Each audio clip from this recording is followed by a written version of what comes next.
میری بات سن کر کے وہ کسی گہری سوچ میں چلی گئیں۔ کافی دیر تک ان کے منہ سے کوئی بات نہیں نکلی۔ پھر آخر کار انہوں نے مجھے مخاطب کیا اور مجھے انہوں نے کہا، ایسا کیسے ہو سکتا ہے؟ تم جو بھی ہو میرے بیٹے ہو، اور ہم دونوں ماں بیٹا ہیں، اور ہمارا رشتہ بھی کوئی سوتیلا نہیں بلکہ سگا رشتہ ہے۔ میں تمہاری ماں لگتی ہوں اور تم میرے بیٹے لگتے ہو۔ ہم دونوں کیسے یہ کام کر سکتے ہیں؟ ہم لوگ آپس میں شادی کیسے کر سکتے ہیں؟ اور ہم دونوں کی شادی کیسے ہو سکتی ہے؟ میں نے کہا، دیکھو ماں، بات یہ ہے، پہلی بات تو یہ ہے کہ یہاں کے قانون کے مطابق صرف لوگوں کا راضی ہونا کافی ہوتا ہے، چاہے وہ کسی رشتے میں ہیں، بھائی بہن ہیں، باپ بیٹی ہیں، ماں بیٹا ہیں، یا کوئی بھی ہیں۔ یہاں پر ان کی شادی آسانی سے ہو جاتی ہے، اور یہ لوگ نہیں پوچھتے کہ آپ کا آپس میں رشتہ کیا ہے۔ دوسری چیز یہ ہے کہ ہم تھوڑی ایسی شادی کر رہے ہیں کہ جیسی واقعی میں لڑکا اور لڑکی شادی کرتے ہیں۔ یہ شادی تو صرف ایک بہانہ ہے۔ اصل میں تو یہ ہے کہ 50 کروڑ کی جو لاٹری لگی ہے، اس کے پیسوں کو حاصل کرنا ہمارا مقصد ہے۔ اور میں چاہتا ہوں کہ ہم اگر آپس میں شادی کر کے اپنے کاغذات کو جمع کروا دیتے ہیں تو یہاں کی گورنمنٹ کے نظریے میں یہ بات ثابت ہو جائے گی کہ ہم دونوں نے شادی کر لی ہے اور ہم دونوں میاں بیوی ہیں، اور یہاں کے قانون کے مطابق 1 سال کے اندر اندر آپ کو بھی یہاں پہ نیشنلٹی مل جائے گی اور میں بھی یہاں پہ نیشنل ہو جاؤں گا۔ یہ گھر جو آج میں نے قسطوں پر لے رکھا ہے، یہ گھر بھی اپنا ہو جائے گا، اور ہم ایک دم سے اس گھر کو خرید لیں گے اور اس میں مجھے کچھ بچت بھی ہو جائے گی۔ اچھی گاڑی لے لیں گے۔ اس کے علاوہ اپنا بزنس یہاں پر اس ملک میں شروع کریں گے، جس سے ہم لاکھوں روپے کمائیں گے۔ اور یہ سب کچھ ہو سکتا ہے، لیکن اس کے لیے ہمیں بس کیا کرنا ہے؟ ہمیں سچ میں تھوڑی شادی کر رہے ہیں ہم کوئی، واقعی میں آپ کو پتہ ہے کہ آپ میری کیا لگتی ہیں، مجھے پتہ ہے کہ میں آپ کا کیا لگتا ہوں، ہم دونوں کا رشتہ کیا ہے، لیکن یہ بات یہاں کی گورنمنٹ کو تھوڑی پتہ ہے کہ ان کو جو ہے ہم لوگ، اور پھر اگر ان کو یہ پتہ بھی ہے تو یہاں کی گورنمنٹ تو ہمیں اس چیز کی اجازت دیتی ہے کہ بھئی آپ کسی بھی رشتے میں بس راضی ہونے چاہیے، شادی کر سکتے ہیں۔ تو اس لیے میں نے آپ کے سامنے ساری بات رکھ دی ہے، اور دیکھیں سیدھی سی بات ہے، میں آپ کو یہاں پہ بلایا ہی ان 3 مقصد کے لیے۔ پہلا مقصد میں آپ کو جو بتاتا ہوں، آپ وہاں میں وہاں، آپ بھی اکیلی میں بھی اکیلا، تو ہم لوگوں کی بوریت دور ہو جائے گی۔ ہم دونوں ایک دوسرے کے ساتھ اب یہاں پر نہ صرف کہ رہ سکیں گے، بات چیت کر سکیں گے، بلکہ ایک دوسرے کا خیال رکھ سکیں گے۔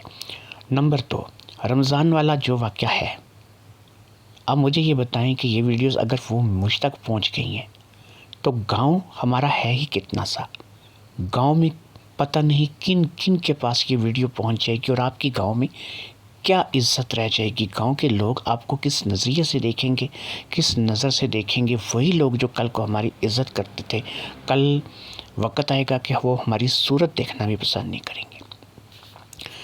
تو دوسری چیز یہ تھی، اسی وجہ سے میں نے آپ کو بلا لیا کہ اس سے پہلے کہ آپ گاؤں بھر میں بے عزت ہو جائیں اور آپ کو لوگ جو ہے وہ کسی اور نظریے سے، کسی اور نگاہ سے دیکھنا شروع کرتے، اس سے پہلے میں نے آپ کو یہاں پہ بلوا لیا۔ مجھے جیسے ہی یہ ویڈیوز ملی، میں یہ نہیں بتاؤں گا کہ یہ کیسے آئی، لیکن میں نے آپ کو یہاں پہ بلوا لیا، کیونکہ اب یہی تھا بہتر کہ میں آپ کی سیفٹی کرتا اور آپ کو یہاں پہ سیو کر لیتا۔ تو یہ 2 کام تھے جس کے لیے میں نے آپ کو بلا لیا، اور تیسرا کام تو بہت بڑا ہے۔ ہم 1-1 روپے کے لیے ترسے ہیں، تھوڑے تھوڑے پیسوں کے لیے ترسے ہیں، تو کیا آپ چاہیں گی کہ یہ 50 کروڑ جیسی بڑی رقم ہمارے ہاتھ سے نکل جائے؟ آپ کو پتہ ہے کل کو جب ہم یہاں پہ نیشنل ہو جائیں گے، ہم یہاں پہ پکے ہو جائیں گے، ہم جس ملک میں جانا چاہیں جا سکتے ہیں۔ اگر ہم واپس اپنے ملک پاکستان ہی جانا چاہیں گے تو جا سکیں گے۔ یہ 50 کروڑ روپے ہم لے کر کے جب پاکستان میں داخل ہوں گے، ہم وہاں پر کوٹھی بنگلہ گاڑی لے کر کے عیش و عشرت کی زندگی گزار سکتے ہیں۔ یہاں اسی ملک میں رہنا چاہیں گے تو وہ بھی رہ سکیں گے، کوئی ہمیں یہاں سے بھی نہیں نکالے گا۔ ہمارے پاس وہاں کی بھی شہریت ہوگی اور یہاں کی بھی شہریت ہوگی۔ ہم لوگ جب چاہیں گے یہاں آ سکیں گے، جب چاہیں گے وہاں جا سکیں گے۔ اس لیے آپ نے جو بھی فیصلہ کرنا ہے اس فیصلے کو جلدی سے کریں اور مجھے بتائیں کہ آپ اس سلسلے میں کیا کہتی ہیں۔ اب وہ سوچ میں پڑ گئیں۔ میری اتنی لمبی تقریر اور اتنی لمبی بات کے بعد مجھے یقین تھا کہ وہ اس بات پہ قائل ہو جائیں گی، اور پھر سب سے بڑی بات جو میں نے ان کو اس چیز کا یقین دلایا تھا کہ یہ شادی تھوڑی ہوگی، یہ تو یہاں کے قانون کی آنکھوں میں مرچیں ڈالنے والی بات ہے۔ لہٰذا میری ان باتوں کو اچھی طریقے سے سوچنے اور پرکھنے کے بعد انہوں نے میرے ساتھ صبح عدالت جا کر کے یہاں کے قانون کے مطابق شادی کرنے کی حامی بھر لی تھی۔ میں یہی چاہتا تھا کہ وہ یہاں کے قانون کے مطابق سے میرے ساتھ شادی کر لیں اور میں کاغذات عدالت میں جمع کروا دوں، اور پھر میں جا کے اس ادارے کے ساتھ بات کروں کہ جنہوں نے مجھے 50 کروڑ روپے دینے تھے۔ یعنی وہ 50 کروڑ روپے کی رقم میری زندگی بدل سکتی تھی، اور اپنی زندگی بدلنے کے لیے میں بس ایک قربانی دینے چلا تھا۔ لہٰذا یہی ہوا۔ اس روز ہم لوگ سو گئے اور پھر اگلے دن ہم جیسے ہی اٹھے ہم سب سے پہلے عدالت کی طرف بھاگے۔ عدالت میں جا کر کے میں کیونکہ زیادہ یہاں کی زبان نہیں سمجھتا تھا، لہٰذا ہم نے ایک ایسا ترجمان جو کہ ہماری زبان کو اچھی طرح سے سمجھ لے اس کے پاس پہنچ کر کے اپنا مدعا بیان کیا، یعنی اپنی بات اس کے ہم سامنے رکھی اور اس کو کہا کہ ہم دونوں شادی کرنا چاہتے ہیں۔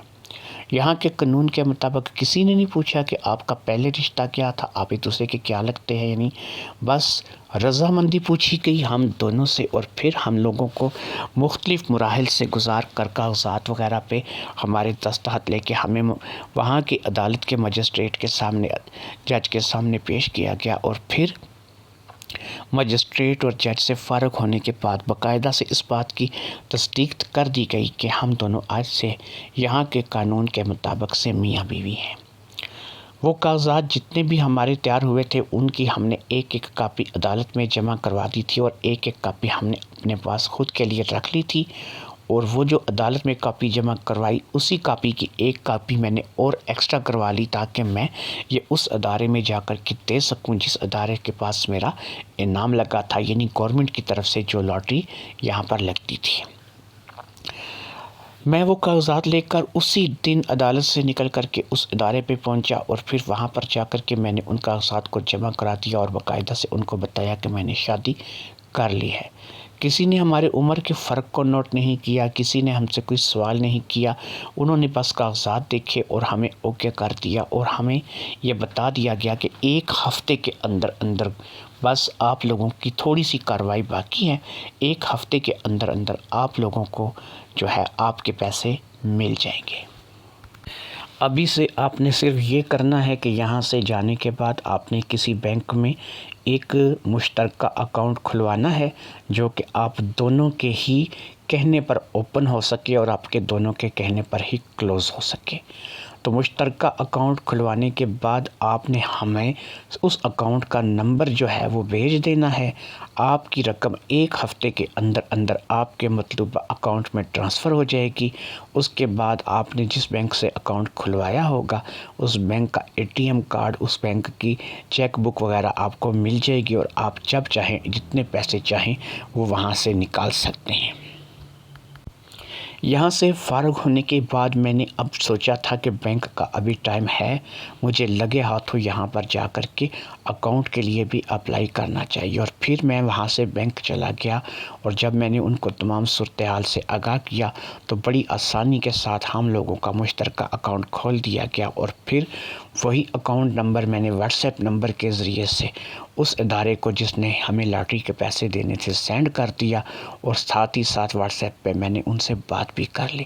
ان تمام کاموں سے فارغ ہونے کے بعد ہم لوگ یقین کریں کہ انتہا کی حد تک تھک چکے تھے، لہٰذا اب ہمیں بھوک بہت زور کر رہی تھی، اور یہاں پر ایک پاکستانی ہوٹل تھا جہاں کا کھانا مجھے بہت پسند تھا، اور میں اپنی ماں کو لے کر کے وہاں اس ہوٹل میں چلا گیا اور ہم لوگ کھانا کھانے لگے۔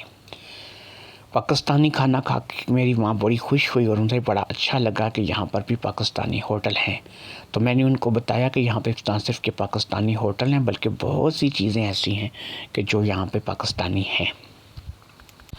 ہوٹل سے کھانا کھانے کے بعد اب ہم لوگ گھر کے لیے نکلنے والے تھے، اور پھر میں ہوٹل سے اپنے گھر کے لیے روانہ ہو گیا۔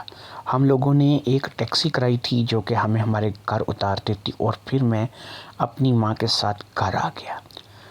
گھر آنے کے بعد میں نے اور میری ماں نے سکھ کا سانس لیا اور سوچا کہ چلو بہت بڑی مصیبت ٹل گئی۔ ابھی ہم اسی بات پہ لے کر بات چیت کر ہی رہے تھے کہ دروازے پر دستک ہوئی۔ اب رات ہونے والی تھی اور بالکل ہی رات کے قریب ٹائم تھا۔ مجھے پتہ نہیں تھا کہ باہر کون ہے اور اس وقت ہمارے گھر کون آ گیا ہے، لیکن بہرحال جا کر دیکھنا لازمی تھا۔ لہٰذا میں باہر گیا، اور تھوڑی دیر میں جب میں باہر گیا تو میں نے دروازہ کھولا تو میرے سامنے 2 بندے کھڑے تھے جو کہ پولیس کی وردی میں تھے۔ ان کو دیکھ کر تھوڑی دیر کے لیے میں گھبرا گیا۔ ان میں سے ایک اردو اسپیکنگ تھا جو کہ اردو میں بات کر سکتا تھا۔ اس نے کہا کہ مجھے آپ لوگوں سے کچھ بات کرنی ہے، اور اس بات کے کرنے کے لیے میں آپ کا کافی دیر سے انتظار کر رہا ہوں۔ شاید آپ کہیں گئے ہوئے تھے، تو آپ کے آنے کا ہمیں انتظار تھا کہ آپ آئیں اور ہم آپ سے بات کر کے نکل جائیں۔ ایک پیغام ہے جو کہ آپ کو یہاں پہ دینا ہے۔ میرے پاس اور کوئی چارہ نہیں تھا، میں ان دونوں پولیس والوں کو لے کر کے اندر آ گیا۔ ان میں سے جو اردو بولنا جانتا تھا وہی بات کر رہا تھا، اور جو دوسرا تھا وہ بالکل خاموش کھڑا تھا۔ وہ جب میرے پاس اندر آیا تو میری ماں بھی وہاں سے باہر نکل کر کے آ گئی اور ان دونوں کے پاس ہی آ کر کے کھڑی ہو گئی۔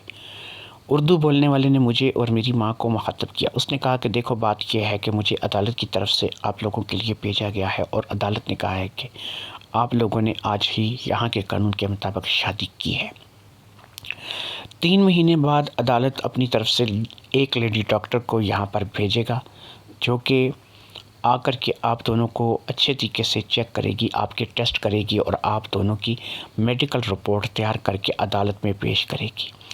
اگر آپ دونوں کی میڈیکل رپورٹ یہی ہوئی کہ آپ دونوں میاں بیوی ہیں اور میاں بیوی کی طرح ہی زندگی گزار رہے ہیں، تو آپ لوگوں کو یہاں پر نیشنل کر دیا جائے گا، اور اس پروسیجر میں زیادہ سے زیادہ 6 سے 8 مہینے لگیں گے۔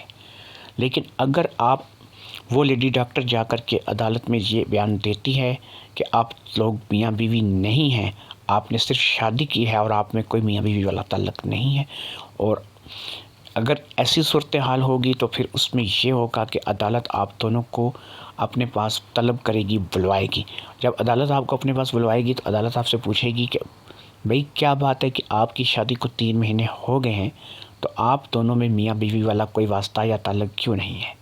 تو اس میں اگر آپ کے پاس کوئی ایسا تعلق نہ ثابت ہوا اور آپ کی میڈیکل رپورٹ میں ایسی چیزیں نہیں آئیں، تو آپ کو جرمانہ کیا جائے گا، جیل بھیج دیا جائے گا، اور سخت قانونی کارروائی آپ کے خلاف کی جائے گی۔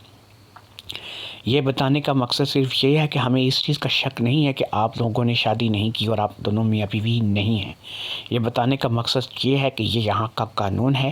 3 مہینے بعد کوئی بھی اگر بندہ یہاں کی عدالت سے کورٹ میرج کرتا ہے، نکاح کر کے آتا ہے، اور یہاں کی عدالت میں اپنے کاغذات اس کام کے لیے جمع کرواتا ہے کہ یہاں کی گورنمنٹ اسے یہاں پہ نیشنل کر دے اور وہ یہاں پہ پکا ہو جائے، تو اس کے لیے ضرور اس کو اس مراحل سے گزرنا پڑتا ہے۔ 3 مہینے بعد ایک لیڈی ڈاکٹر عدالت کی طرف سے آئے گی جو کہ آپ دونوں کا ٹیسٹ لے گی، اور اس کے بعد وہ اس بات کا فیصلہ کرے گی، اپنی رپورٹ بنا کے دے گی کہ آپ دونوں میاں بیوی ہیں یا آپ دونوں میاں بیوی نہیں ہیں۔ اگر وہ یہ رپورٹ دیتی ہے کہ آپ میاں بیوی نہیں ہیں، تو آپ کے خلاف قانونی کارروائی ہوگی، آپ دونوں جیل جائیں گے، اور آپ لوگوں کے تمام پیسے جو بھی آپ کے پاس اس وقت موجود ہوگا اس سب کو ضبط کر لیا جائے گا۔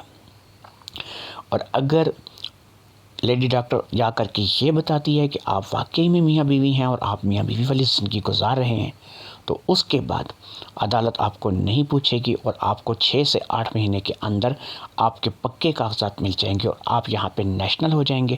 اس کے بعد چاہے آپ اس ملک میں رہیں یا کسی اور جگہ جائیں، آپ اس ملک کے بھی شہری کہلائیں گے، اور جہاں سے آپ آئے ہیں، جو آپ کا اوریجن ہے، جو آپ کا اصلی ملک ہے، آپ وہاں کے بھی شہری کہلائیں گے، آپ کے پاس ڈبل شہریت ہو جائے گی۔ یہ پیغام دے کر کے وہ وہاں سے چلے گئے، اور ہم دونوں وہاں پر سر پکڑ کے بیٹھ گئے۔ اردو میری ماں کو بھی اچھی طرح سے سمجھ آتی تھی، اور میں تو اردو کو بہرحال اب سمجھ ہی لیتا تھا۔ اس بندے کا پیغام واضح تھا، اور اس واضح پیغام کے بعد اب ہم لوگ جو ہے وہ اس بات کو لے کر کے واقعی اصل میں پریشان ہو چکے تھے کہ اب ہمارے ہاں ہونے کیا والا ہے۔ یہ بات ہم لوگوں کے لیے بہت بڑی پریشانی لے کر آئی تھی۔ یہاں کے قانون کے مطابق ہم لوگوں نے یہاں پہ نکاح تو کر لیا تھا، لیکن سچ پوچھیں تو 1 سال سے میں یہاں تھا، یہ والی بات مجھے بھی نہیں پتا کہ یہاں پر عدالت اپنی طرف سے لیڈی ڈاکٹر بھیجتی ہے، جو کہ 3 مہینے بعد آ کر کے میاں اور بیوی دونوں کے ٹیسٹ لیتی ہے، اس کو چیک کر کے جاتی ہے، ان کی میڈیکل رپورٹ تیار کر کے جج کو دیتی ہے، اور جج اس کے بعد ان کو وہ یہاں پر نیشنل کرتا ہے۔ اب ایک ہی صورتحال تھی، یا تو سب کچھ ہاتھ سے جاتا ہوا نظر آ رہا تھا، اور یہاں سے بھاگنے کا راستہ بھی نظر نہیں آ رہا تھا۔ دوسرا راستہ یہی تھا کہ ہم لوگوں نے اگر نکاح کیا تھا اور یہاں کے قانون کے مطابق ہم لوگوں نے میاں بیوی بننا قبول کیا تھا، تو ہم یہاں کے قانون کے مطابق 3 مہینے تک کم از کم میاں بیوی ہونے کا ناٹک کریں۔ لیکن یہ ناٹک اب زبانی نہیں ہو سکتا تھا۔ اس ناٹک میں ہمیں تمام معاملات وہی کرنے تھے جو کہ میاں اور بیوی کے درمیان ہوتے تھے۔ اس بات کو لے کر ہم کافی دیر تک سوچتے رہے، اور ہم لوگ جو ہے وہ کچھ بھی فیصلہ نہیں کر پا رہے تھے۔ ہمارے درمیان اس بات کو لے کر کافی تکرار ہوئی، اور پھر ہم اپنے اپنے کمروں میں جا کر کے سو گئے۔ لگتا نہیں تھا کہ ہمارے درمیان کچھ ایسی بات ہو سکے گی، اور رات اسی طریقے سے آنکھوں ہی آنکھوں میں میں نے کاٹ دی، اور میری ماں زبیدہ کا حال بھی کچھ اس سے مختلف نہیں تھا، وہ بھی آنکھوں ہی آنکھوں میں ساری رات کاٹ کر آ گئی۔ اگلے دن صبح مجھے ڈیوٹی پر جانا تھا، تو میں اپنی ڈیوٹی پر چلا گیا، اور میں نے اپنی ماں سے کوئی جواب سوال بھی نہیں لیا کہ ہمیں کیا کرنا چاہیے کیا نہیں کرنا چاہیے۔ خیر میں جب ڈیوٹی سے واپس آیا تو میری ماں جو ہے اس نے میرے لیے کھانا بنا کر رکھا ہوا تھا۔ ہم دونوں نے کھانا کھایا، اور پھر ہم اسی طرح اداس اداس اپنی اپنی جگہ پر بیٹھ گئے۔ ہمیں کچھ سمجھ میں نہیں آ رہا تھا کہ ہمیں کیا کرنا چاہیے یا کیا نہیں کرنا چاہیے۔ میں سوچ بھی نہیں سکتا تھا کہ میں اپنی ماں کے ساتھ کبھی کچھ ایسا کروں گا، اور یہی بات میری ماں کے لیے بھی تھی۔ جو کچھ بھی کیا تھا وہ تو ایک مجبوری تھی، اور ہم نے تو یہاں کے قانون کی آنکھوں میں نمک مرچ ڈالنے کا سوچا تھا، اور یہاں کے قانون کو دھوکہ دینے کے لیے ایک پلان بنایا تھا۔ ہم اصل میں میاں بیوی تو واقعی میں نہیں تھے نا، وہ ہم تو ماں بیٹا تھے، اور وہ بھی سگے والے ماں بیٹا تھے۔ ہم لوگ کوئی سوتیلا رشتہ بھی نہیں تھا۔ شاید کوئی سوتیلی ماں ہوتی تو اس کے لیے میرے ذہن میں ایک لمحے کے لیے ایسی سوچ آتی بھی، لیکن یہ میری سوتیلی ماں تو نہیں تھی نا، یہ تو میری اصل ماں تھی۔ اور اب میں کیا کرتا؟ 2 راستوں میں سے کوئی ایک راستہ تھا، یا تو جیل اور پیسے بھی چھن جاتے، یا پھر ہم لوگ 3 مہینے کے لیے ایک دوسرے کو میاں بیوی کے طور پر برداشت کرتے۔ لہٰذا اب ہمیں کچھ سمجھ میں نہیں آ رہا تھا کہ ہم کیا کریں، اور ہمیں کوئی فیصلہ جو ہے وہ کرنا تھا۔ بہرحال ہمیں آج کل میں ہی کچھ فیصلہ کرنا تھا۔ 3 مہینے کا الٹیمیٹم عدالت کی طرف سے میرے سر پہ لٹک رہا تھا۔ میری ماں کو بھی اس بات کا اچھے طریقے سے اندازہ تھا، وہ بھی دیکھ رہی تھی کہ میں انتہائی پریشان ہوں، اور میری پریشانی جو ہے پھر آخرکار ماں مائی ہوتی ہے، اس سے دیکھی نہیں کی۔ وہ اٹھ کر کے میرے پاس آئی اور آ کر بیٹھ گئی۔ اس نے مجھے مخاطب کیا، پپو۔ وہ مجھے پیار سے پپو ہی کہا کرتی تھی، میرا اصل نام نہیں پکارتی تھی۔ پپو، جو کچھ بھی ہے، اب جو کچھ کر بیٹھے ہیں اب اس کو نبھانا پڑے گا۔ اب کسی نہ کسی طور پر یہ 3 مہینے تو ہم لوگوں کو کاٹنے ہوں گے۔ اس کے بعد جب وہ لیڈی ڈاکٹر ہو کر کے چلی جائے گی تو اس کے بعد ہم دونوں پھر اپنی نارمل زندگی جی لیں گے۔ ہم لوگ ایسا محسوس یہ 3 مہینے سمجھیں گے کہ ہماری زندگی میں آئے ہی نہیں ہیں۔ تم دل چھوٹا مت کرو پپو، تم کھانا کھاؤ آرام سکون سے، جو سکون کرو، اور تمہیں اس چیز کا کوئی اندازہ نہیں۔ میں نے دیکھا تم نے کھانا بھی صحیح طرح سے نہیں کھایا، تو تم اچھے طریقے سے کھانا کھاؤ۔ بہرحال اب یہ قربانی ہمیں دینی ہی پڑے گی۔ رقم بھی ایک تو بہت بڑی ہے، اور دوسرا یہ ہے کہ ہمیں یہاں پہ جیل نہیں جانا، اور ہمیں یہاں کے قانون کا شکار نہیں بننا، بلکہ یہاں کے قانون کو اپنا شکار بنانا ہے۔ میری ماں کی تسلی بھری باتوں سے مجھے بھی کافی حد تک تسلی ملی، اور پھر میں نے آگے بڑھ کے اپنی ماں کو گلے لگا لیا۔